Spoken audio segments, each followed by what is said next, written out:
ભરૂચ અને અંકલેશ્વર શહેરને જોડતો નર્મદા મૈયા બ્રિજ સુસાઇડ બ્રિજ બન્યો હોય તેમ હાલમાં લાગી રહ્યું છે।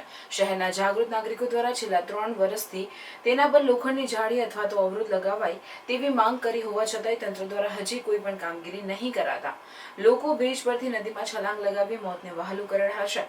ત્યારે વહેલી તકે તંત્ર જાગે તેવી માંગ જાગૃત નાગરિકો કરી રહ્યા છે।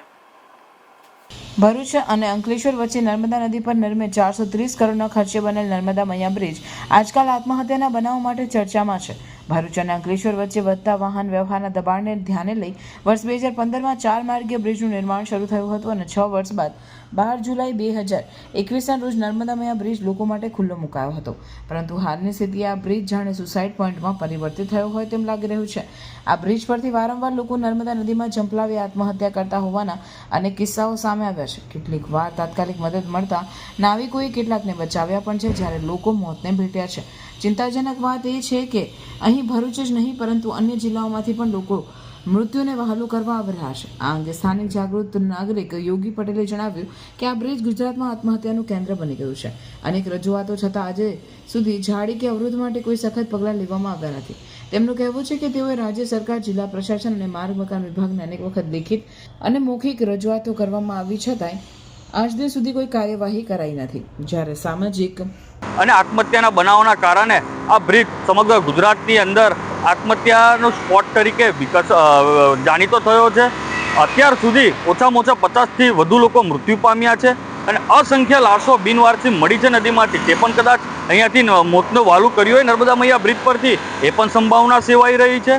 આ માટે સરકારને 8 મહિના પહેલાં લેખિત રજૂઆત આવેદન સ્વરૂપે કરવામાં આવી હતી અને માર્ગ મકાન વિભાગને પણ સંબોધીને એક અરજી આપવામાં આવી હતી। ત્યારબાદ પણ કેટલીક વખત સરકારી તંત્રને લેખિત અને મૌખિક રજૂઆતો કરવામાં આવી હતી કે આ બ્રિજના બંને છેડે યોગ્ય અવરોધ ઊભા કરી જારી કાં તો એ ઊભું કરવામાં આવે અવરોધ કે જેથી કૂદવામાં અસંભવ રહે અને આત્મહત્યાના જે બનાવો બની રહ્યા છે ને આ બ્રિજ સમગ્ર ગુજરાતની અંદર આત્મહત્યાના પોઈન્ટ તરીકે મોકલે છે તેની બદનામીથી બચી શકે।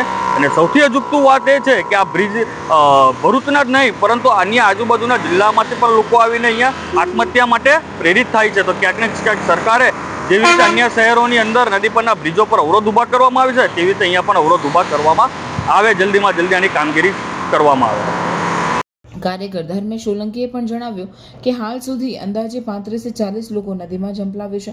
કેટલીક જગ્યા જેવી કે અમદાવાદ અને વડોદરા જેવા શહેરોમાં બ્રિજો પર આત્મહત્યા રોકવા માટે જાળીઓ લગાવવામાં આવે છે, ત્યારે નર્મદા મૈયા બ્રિજ પર એ જ પગલાં કેમ લેવામાં આવતા નથી। વધુમાં તેમણે માંગણી કરી કે તાત્કાલિક રૂપે બ્રિજની બંને બાજુ જાળી લગાવવી જોઈએ, સતત પોલીસ બંદોબસ્ત રાખવો જોઈએ અને સીસીટીવી સાથે નદીના પાયા નજીક ફાયર એન્ડ રેસ્ક્યુ ટીમ પણ મૂકવી જોઈએ જેથી જીવ બચાવી શકાય।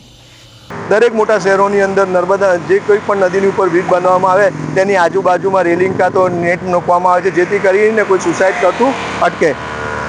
છતાં ભરૂચનો નર્મદા મૈયા બ્રિજ સુસાઇડ પોઈન્ટ બન્યો છે। છેલ્લા કેટલા વખતથી તંત્રને હું મીડિયાના માધ્યમથી લેખિત કેટલા લોકોએ પણ રજૂઆત કરી છે, છતાં પણ તંત્ર કુંભકર્ણની નિંદ્રામાં હોય, સફાળું જાગી જ નથી રહ્યું।